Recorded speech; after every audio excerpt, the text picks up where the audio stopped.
Welcome back part 3 of lesson number 7 of 12th class my dear students. Last video में हमने तब तक ये पढ़ लिया था कि गांधी जी का एक साल पूरा इस चंपारण इवेंट में लग चुका था। चलिए देखिए, द ऑफिशियल इंक्वायरी जो है वो बनी और उस इंक्वायरी के जितने भी उन्होंने इन्वेस्टिगेटर्स थे उस इंक्वायरी के, उन्होंने ये मान लिया था कि जो बड़े साहूकार ज़मींदार थे वो जितने भी शेयर क्रॉपर्स थे उनके खिलाफ बहुत बड़ा अन्याय हुआ है और वो सभी इस बात को मान गए थे और शेयर क्रॉपर्स के खिलाफ बहुत बड़ा अन्याय हुआ है। जितने भी साहूकार और ज़मींदार जो थे ना, वो मान गए थे कि हमें क्या देना होगा, पेमेंट तो देना होगा और किसी तरह से हमें कुछ पे तो करना पड़ेगा, लेकिन कितना देना होगा गांधी जी से उन्होंने पूछा। तब उन्होंने डिसीज़न निकाला कि गांधी जी जो है फुल मनी मांगेंगे, ठीक है, इलीगली और गलत तरीके से जो उन्होंने डिसाइडफुली मीन्स धोखे से, और एक्सटॉर्शन का मीन्स होता है ऐंठना, कि शेयर कॉपर से उन्होंने धोखे से जो पैसे ऐंठे थे। तो गांधी जी ने बोला कि 50% मुझे दे दीजिए। गांधी जी यहाँ पर एडमेंट यानी अपनी जिद पर अड़े हुए दिखाई दिए। रिवर्ड जे.जेड हॉज जो है ना वो बताते हैं, जो कि ब्रिटिश मिशनरी थे, चंपारण के इस एपिसोड को उन्होंने बड़े नज़दीक से देखा था। Thinking probably that he would not give the representative of the planters offer to refund to the extent of 25%। Gandhi ji ने जो 25% का जो प्रस्ताव दिया था, गांधी जी को 25% का प्रस्ताव किसने दिया? शेयर क्रॉपर्स को जो अमाउंट रिफंड होगी वो जो लैंडलॉर्ड थे, उन लैंडलॉर्ड ने कहा कि हमें 25% हम आपको रिफ़ंड दे सकते हैं, जो भी हमने गलत तरीके से, जितने भी हमने काश्तकारों के साथ मनी को ऐंठा था गलत तरीके से। तो उन्हें इस चीज़ का भय था कि गांधी जी मानेंगे या नहीं मानेंगे। अब गांधी, आश्चर्य की बात क्या थी कि गांधी जी ने उनके शब्दों को, उनकी कमिटमेंट को मान लिया और यहाँ पर पहली बार डेडलॉक टूटा था। डेडलॉक का मीन्स पहली बार जो गतिरोध था वो गतिरोध टूटा था। आगे देखिए, दिस सेटलमेंट वाज अडॉप्टेड। ये सेटलमेंट बिन अनएनिस्मली मीन्स होता है सर्वसम्मति से मान लिया गया था। इस कमीशन की जो मांगे थी वो पूरी तरह से स्वीकार कर ली गई थी। गांधी जी ने आगे आकर के बताया कि जो रिफंड अमाउंट दिया था वो ज़्यादा इम्पोर्टेंट नहीं था, क्योंकि लैंडलॉर्ड जो थे ना वो मजबूर हुए अपने मनी देने के लिए, और उसके साथ साथ सबसे बड़ी पार्ट की वो अपने प्रतिष्ठा का एक हिस्सा भी जो है वो देने को मजबूर हुए थे, ठीक है। The planters had behaved about the law. और प्लांटर्स जो थे, साहूकार जो थे, वो इस तरह से बिहेव कर रहे थे कि वो कानून से ऊपर हों। नाउ द पीजेंट सा that he had right and defenders. अब किसान जो है वो जान चुके थे कि उनके अपने अधिकार थे और अपने उनके डिफेंडर्स का मतलब उनके अपने डिफेंडर्स का मीन्स क्या होता है, वो अपने अधिकारों के रक्षक भी थे। सबसे बड़ी चीज़ गांधी जी बताते हैं कि किसानों ने अब अपने आप साहस रखना सीख लिया था। पहले वो साहसी नहीं थे, अब वो साहसी बन चुके थे। इवेंट्स ने जस्टिफाई किया, गांधी जी के तर्कसंगत ठहराया गांधी जी की बातों को। कुछ सालों बाद में जितने भी ब्रिटिश के प्लांटर्स, जो अंग्रेज़ों के जमींदार साहूकार थे, उन्होंने अपनी सारी ज़मीनें त्याग दी, अंग्रेज़ों ने भी त्याग दी, और वो सारी ज़मीनें वापस किसको मिल गई? किसानों को मिल गई, और इंडिगो की जो खेती थी वो पूरी तरह से गायब हो गई थी। आगे देखिए, Gandhi never contented himself with large political economical. Gandhi ji जो थे वो अपने आप को कभी भी पॉलिटिकल और इकोनॉमिक सॉल्यूशन से अपने आप को सेटिस्फाई नहीं करते थे कि मैंने इन लोगों को इस तरह से मदद की और इन लोगों के साथ इतना बड़ा मैंने साथ दिया। वो हमेशा सोशल बैकवर्डनेस देखते थे, सामाजिक जो पिछड़ापन है चंपारण के गाँवों में, तो वो चाहते थे कि कुछ ना कुछ तुरंत किया जाना चाहिए। उन्होंने सभी शिक्षकों से अपील की कि कुछ यहाँ पर आप सुधार करवाइए और कुछ हेल्प कीजिए। महादेव देसाई और नरहरि पारिक जो थे वो दो यंग मैन थे। उन्होंने गांधी जी के शिष्य के तौर पर उन्होंने गांधी जी को स्वीकार किया था, और उनकी पत्नी जो थी, पत्नियां भी उन्होंने स्वेच्छा से काम करना शुरू कर दिया था। अब several more came from Bombay. कुछ शिष्य जो थे ना गांधी जी के बॉम्बे, पूना और दूसरी जगह से आ गए थे।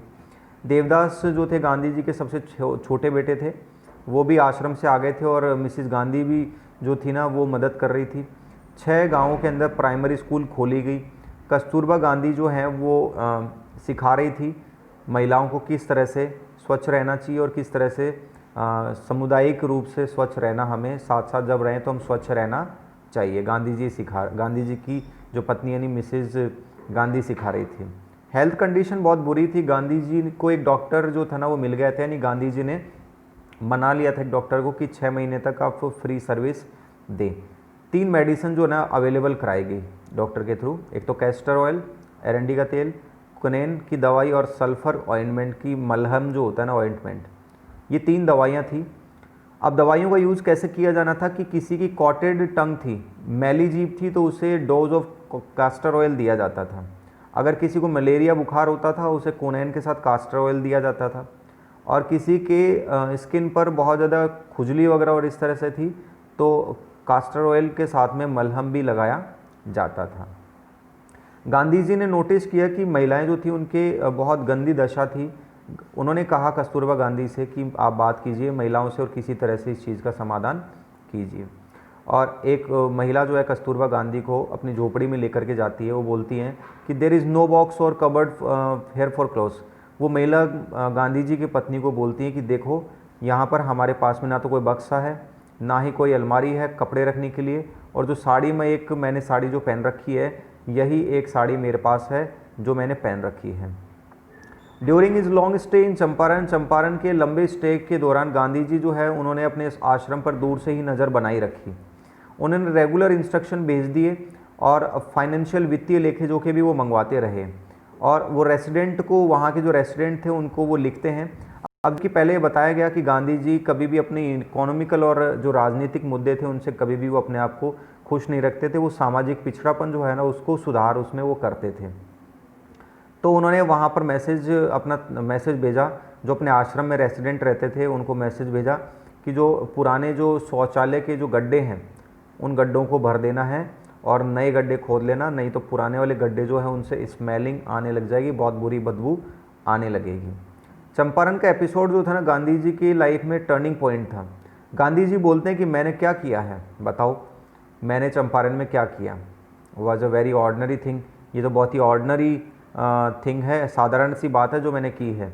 मैंने ये घोषणा कर दी थी। गांधी जी बोलते हैं कि मेरे ही देश में अंग्रेज़ मेरे ऊपर हुक्म नहीं चला सकते, क्योंकि मेरा भारत देश है और मेरे भारत देश में अंग्रेज़ मेरे ऊपर हुक्म नहीं चला सकते हैं। But Champaran did not begin as a fact of a defiance. और लेकिन चंपारण जो है उनकी एक संतुष्टि का एक मात्र कारण नहीं था, क्योंकि उन्होंने सिर्फ क्या किया था, एक प्रयास किया था कि जो किसान हैं, गरीब बेचारे किसान, उनकी समस्याओं को और उनकी परेशानियों को डिस्ट्रेस करने का क्या किया, निर्णय लिया कि जो उनकी डिस्ट्रेस, जो किसानों की समस्याएं थी उनको हल्का करने का प्रयास किया। ये गांधी जी का अपना तरीका था और वो कभी पॉलिटिक्स के साथ और कभी भी पॉलिटिक्स के साथ इतना इन्वॉल्व नहीं होते थे। वो डे टू डे प्रॉब्लम्स सुलझाते थे मिलियंस ऑफ लाखों लोगों की, और वो किसी भी तरह से दूसरी समस्याओं के प्रति नहीं भटकते थे। वो हमेशा निष्ठावान रहते थे अपनी कार्यों के प्रति, और जितने भी व्यक्ति हैं लिविंग मैन थे उनके प्रति वो निष्ठावान रहते थे। इन एवरीथिंग गांधी जी, हर किसी में गांधी जी जो थे ना वो कोशिश करते थे कि वो एक नए भारतीय का निर्माण कर सकें और उनको अपने पैरों पर खड़ा कर सके, एक ऐसा भारतीय जो आगे जाकर के एक नया भारत बनाए।